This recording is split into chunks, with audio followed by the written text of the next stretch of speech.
Have no fear, fellow citizens. The Mediator is here.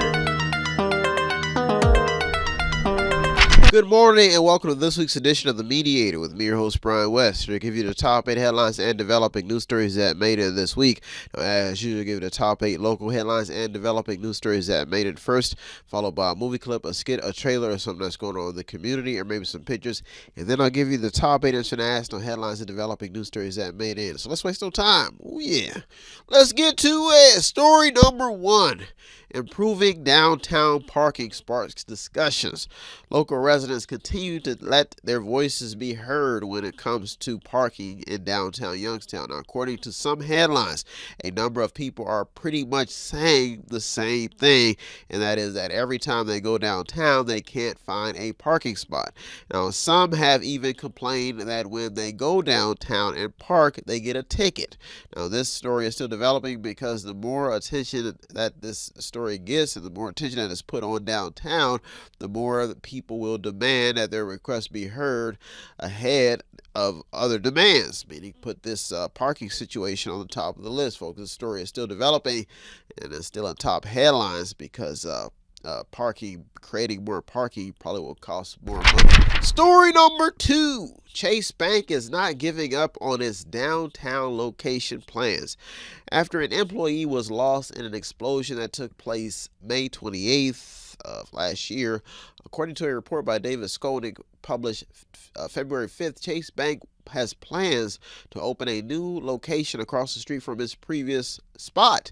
Now, this story made it in to commend the bank and their workers for their commitment to serving the citizens of downtown Youngstown. Now, thus getting this story into the top 8. Now, Youngstown has a lot of very committed businesses who deserve better, probably deserve more customers as well. But folks, stories like these are staying alive. Story number 3. Youngstown Street Union is back in top headlines. David Skolnick has a report published February 3rd. The city's street department's union has earned out a 3-year deal, according to the article. Now, according to the report, the negotiations went much smoother than the last time they tried to have a discussion. On the report goes on to say that the union agreed to a 2.5% salary increase this year and a 4-point increase in 2026 and a 2.5% increase for 2027. Story number 4. It's been 2 years since the derailment rocked East Palestine.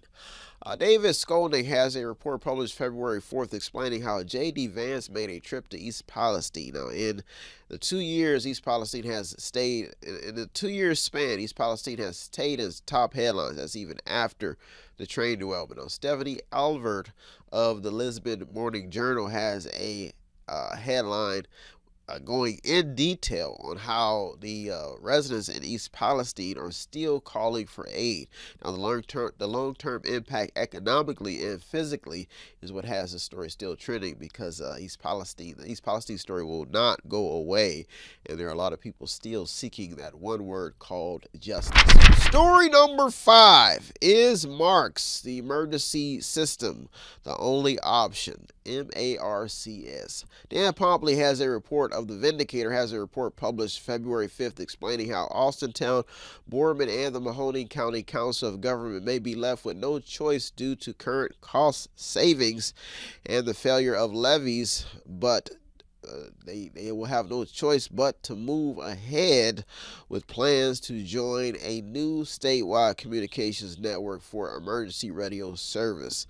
That means that because of cost and the fact that things are going up and the expenses are not going down, they may not have no choice but to centralize the emergency network. Now, the move will cost $1.3 million, but according to local emergency representatives, the decision will save local departments money. The Marks system will allow for a state-sponsored system that allows emergency responders from different agencies to communicate directly through their radios rather than multiple dispatch centers, as stated in the report.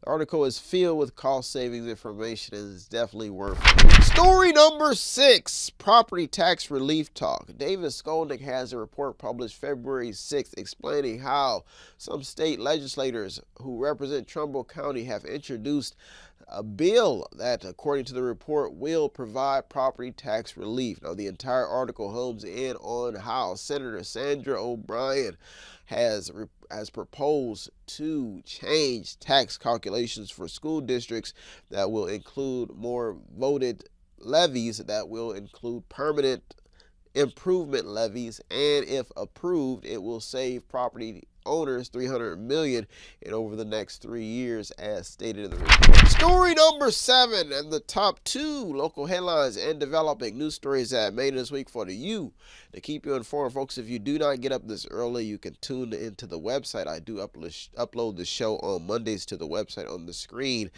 The show airs on Sunday morning, but if you don't get up this early, good, tune into the show, especially if you want to catch, or you're trying to see what happened in those top 8, or you're interested in knowing which top 8 stories made it in. Story number 7, more projects being considered in Youngstown. David Skolnick has a report published February 3rd explaining how City Council will consider moving ahead with several huge projects. The report talks about how the projects will include a nearly $15 million water main and lead line replacement that will include work to a number of streets and part of an interceptor sewer to stop water waste.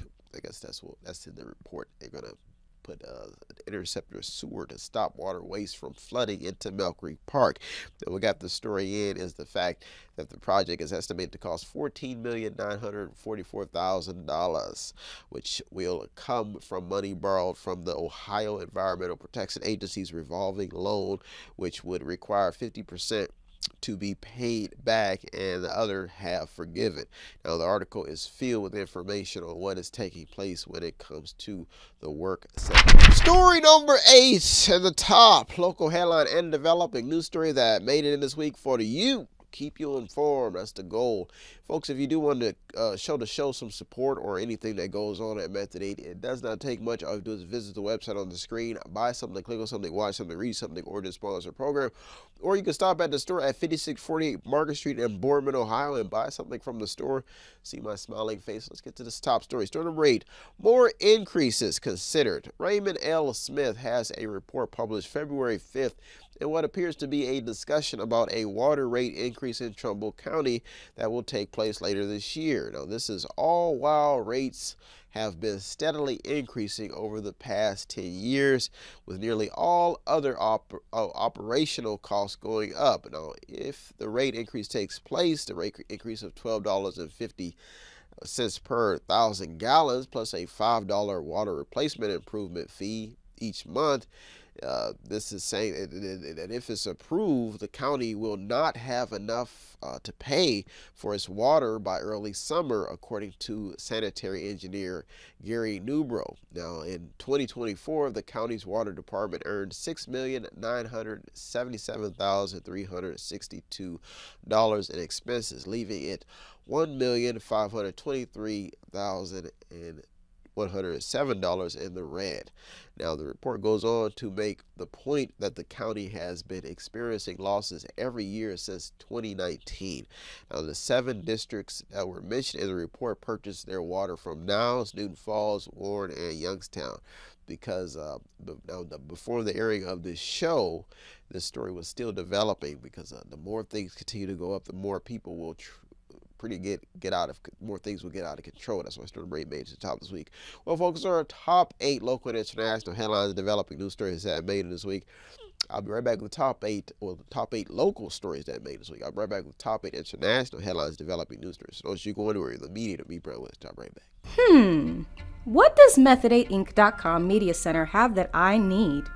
Small prints, event consulting, photography, business consulting, technical consulting, entertainment consulting, fundraising advice, event videography, movies, news, publishing, media, books, entertainment, acting, broadcasting, public relations, access to the visual and performing arts, ink and black ink refills, audio recording, graphic design, theater, minor computer and cell phone repair, and they're located at 5648 Market Street in Boardman, Ohio from 10 a.m. until 6 p.m. every Monday through Friday. The list goes on and on. Method8Inc.com. Buy stuff, watch stuff, or read stuff. Oh yeah! And yes, we are chipmunks.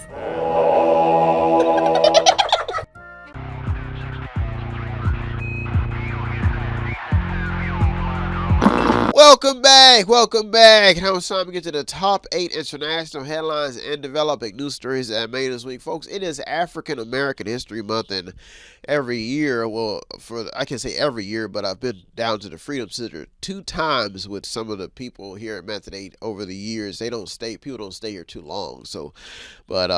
Last year we went down, and one of the girls who went with us, she came over to me and she said, "You know what, Brian?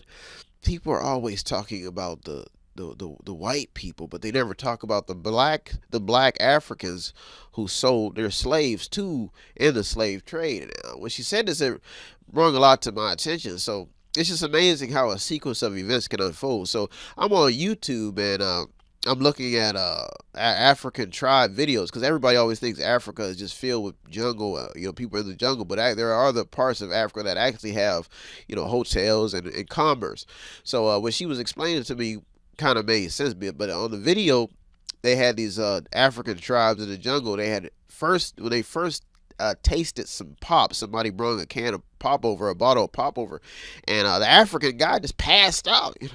He was drinking the pop and just passed out. All the other, they were like excited about this can of pop. And it made me think about the trades, because not only were Africans affected in the trade, you had Indians and other people that were in the slave trade. So, and it just makes you wonder. Imagine when the merchant ships, when they were making deals with these tribes to get slaves to do work, they probably had some good stuff, good stuff. And one of the guys say, we'll give you a bottle of Coke, a bottle of pop, refrigerators, and a fur coat for some of those lovely slave people you would have. And the African leaders, the African people of the tribes, and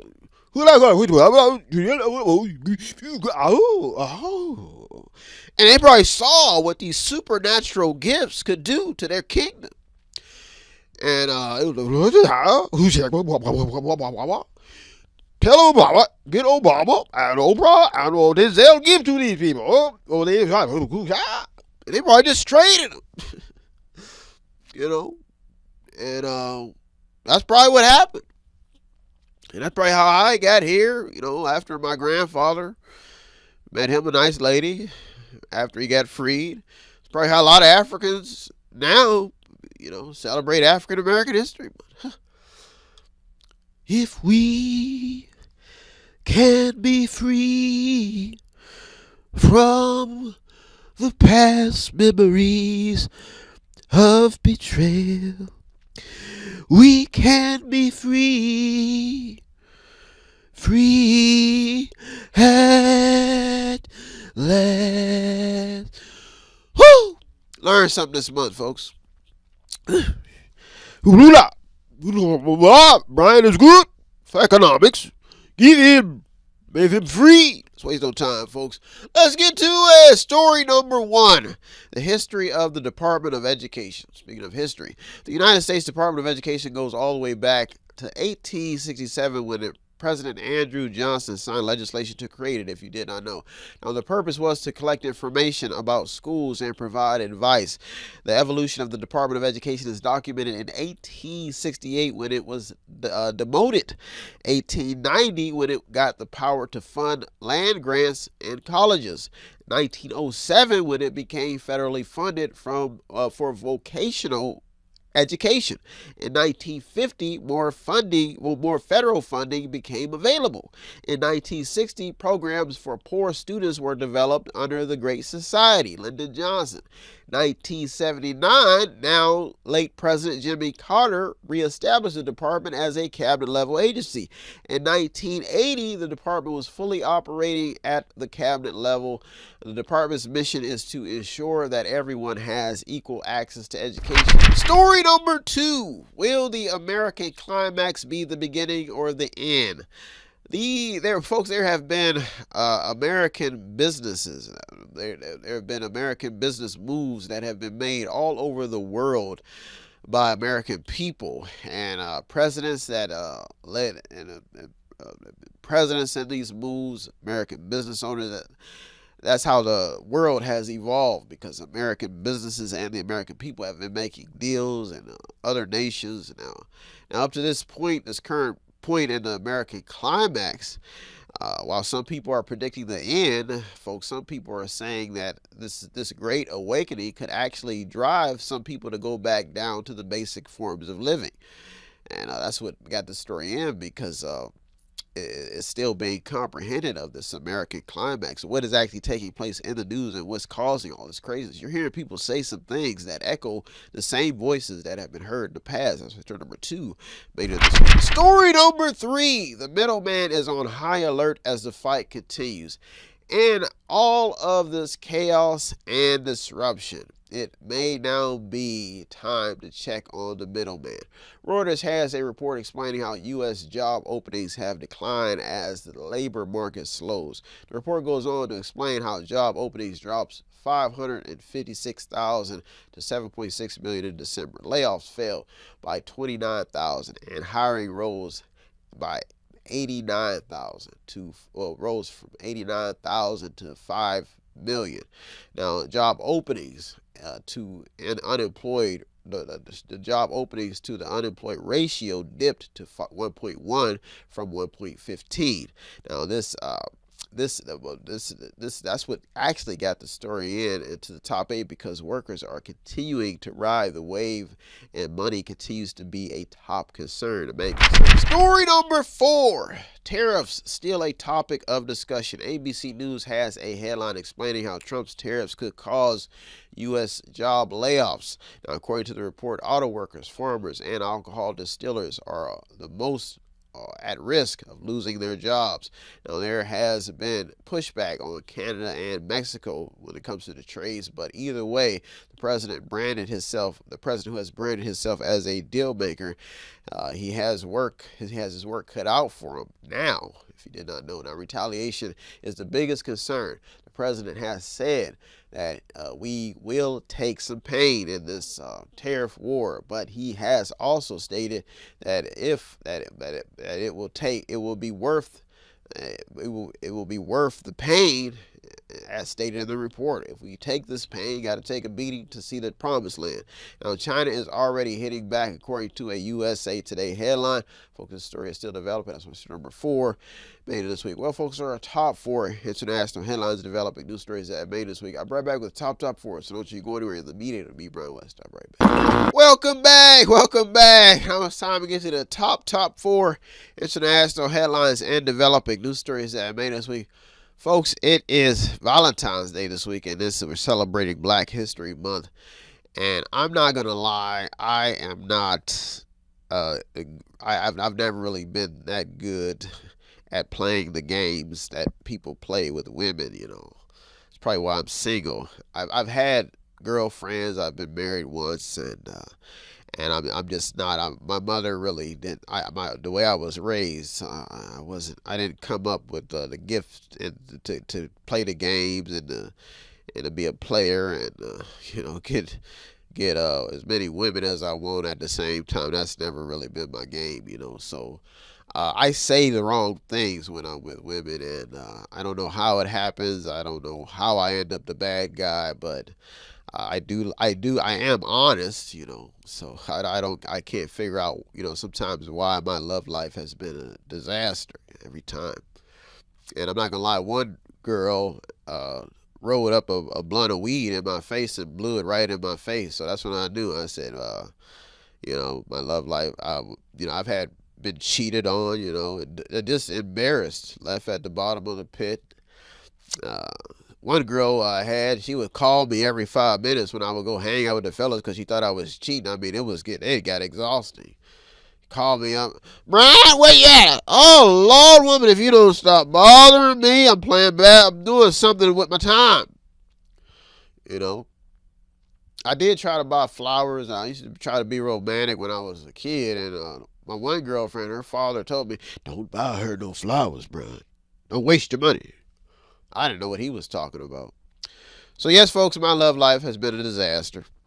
And since it's Black History Month, I'll tell you that even when I was being taught Black history, it made it even worse. I was told that the slave masters took the black man, the biggest black man, and burned him in front of his girlfriend, significant other, just to separate them over time. After hearing these messages in Black History class, it maybe brought me to an awakening. Damn! Maybe that's why my relationships have been so messed up. Could I blame the slave masters? Or who I blame? Shoot, 'cause these girls are messed up. Some of them, not all. Well, I wouldn't say not all of them, but some of them. But I'm just saying, not all of them, just to tell the truth. I created a love song for myself. Brian, it's okay to love yourself. It's okay to dream of being blessed by a woman. But when you wake up next to her and you have to pay the bills, it's okay to love and find a way to make some money to pay them damn bills. And it's okay, Brian, to not be playing the game and be pimping, as they would say. 'Cause pimping and love ain't easy. And if pimping ain't in your blood, in love, to be loved. Folks, I made that song up off the top of my head. If you want most songs from the Lowdown Brother who don't have no love, you can come to my studio and I'll sing a tune or two with one person in the audience and a few teddy bears to make me feel good. Let's waste no time, folks. Let's get to it. Story number 5, the radical cuts and what they could mean. Folks, the outcries are already pouring in due to Trump's radical cuts. Now, Axios has a report that the Trump administration is being sued over must-run Doges. That's what he's calling it. His access to the U.S. Treasury's sensitive data. People are saying, how did this happen? Reuters has a headline informing the public on how 20,000 U.S. federal workers have signed up for a buyout offer. NBC News has a report explaining how the White House is preparing an executive order to abolish the Education Department. Folks, this is all while dirt on each side is being exposed, even when it comes to Tesla and the Environmental Protection Agency and what the deals that Elon made. And what got the story in is the fact that all of this is being done while without congressional approval. That's bad, folks. Elon is now being asked to testify before Congress. Story number 5, Big B. Story number 6, the federal workforce remains in top headlines. The Hill has a report explaining how Trump's impending massacre of the federal workforce will destroy his second term in office. The article goes on further to explain how the consequences of this decision are already being felt.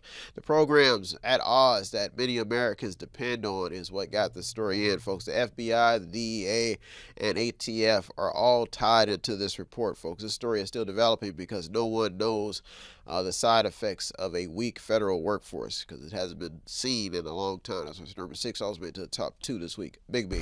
Story number 7 in the top 2 international headlines and developing news stories that I made this week for you to keep you informed, folks. If you don't get up this early and you do want to catch the show, I do upload to the website on Mondays. So you don't get up on Sunday. You don't want to get up this early. You can catch the show on the website on the screen on Monday. Story number 7: how Doge has it already gone too far? That's the question. Reuters has a headline explaining how Elon Musk has created a new power base in Washington with the takeover of U.S. agencies. The article says that panic has already started in some departments. Lawsuits are already being filed. This is a takeover of 2 U.S. government agencies that will enable the South African-born billionaire to exert unprecedented control over America's 2.2 million member federal workforce, which will dramatically reshape the government. Now, what is alarming about this story is the fact that Elon was made. He was making some power moves through banking with his purchase of X, which, if you did not know, which he made a deal with Visa to transfer money between their bank accounts. This is according to some sources, and now he has access, according to what was in this report. He now has access to the U.S. Treasury, according to what's stated and what people are saying. Now, there's two sides of the coin on this story. There's somebody who may have some ill intent, some ill motives, because a lot of people are saying this is not how government is supposed to run. Now, there is definitely something happening in the seat of the wealthy, poor, and powerful here. Folks, this story is still developing. That's why story number 7 also made it to the top. Story number 8. They say that he means well. That's what the other side is saying on Elon, and the other side is saying that Elon Musk is saying that he doesn't mean well. Story number 8. This gets this top story. But if you do want to show some support outside of Elon, you could always go to the website on the screen, buy something, cook something, watch something, or read something, or the sponsor program. Or you can stop by the store at 5648 Market Street in Boardman, Ohio, and see my smiling face and buy something in the store. That's how that's how I keep these programs going here. If not, I'll just take it out of my own pocket, the little that I do have. Story number 8, checks and balance. Balances under the microscope, the system of checks and balances in America. Now, folks, another trending story is defining how the U.S. government is structured. Folks, checks and balances is a term taught at the basic level of education in the United States of America. It is a system with if you read it, from from many definitions, it's a system where each branch of government, legislative, executive, and judicial, they have the power to limit or check the actions of the other branches, preventing any branch from becoming too powerful. Now, there are multiple claims in this system. They're saying that the system is being disrupted. Now, in a still polarized country, due to the current actions of both parties, checks and balances are under the microscope. In this debacle that we're seeing in Washington, Democrats are calling for an investigation into Musk's access to the Treasury payment system, according to The Hill, while Republicans are saying that they're doing it for the betterment of America. Either way, the system is under the microscope. Well, folks, there are top 8 local and international headlines developing news stories that made this week. I hope you got something on today's program. I always get something out of the research. As usual, I thank all the news outlets, journalists, people on the front lines. You deserve all the credit. I'm just the media, the man in the middle, navigating your story just to keep people informed. Folks, if you do want to show some support or anything I do or we do here at Mediator, all you do is visit the website on the screen, buy something, click on something, watch something, read something, or the sponsor program. Or you can stop at the store at 5648 Market Street in Boardman, Ohio, and see my smiling face. Well, folks, I'm out here. Have a happy Valentine's Day, and I hope you're learning something this African American History Month about the history of this great country we call America, United States. Well, folks, I'm out here. Have a good week, everybody. Thank you for tuning to the Mediator. Me, Brian West. Peace. Have no fear, fellow citizens. The Mediator is here.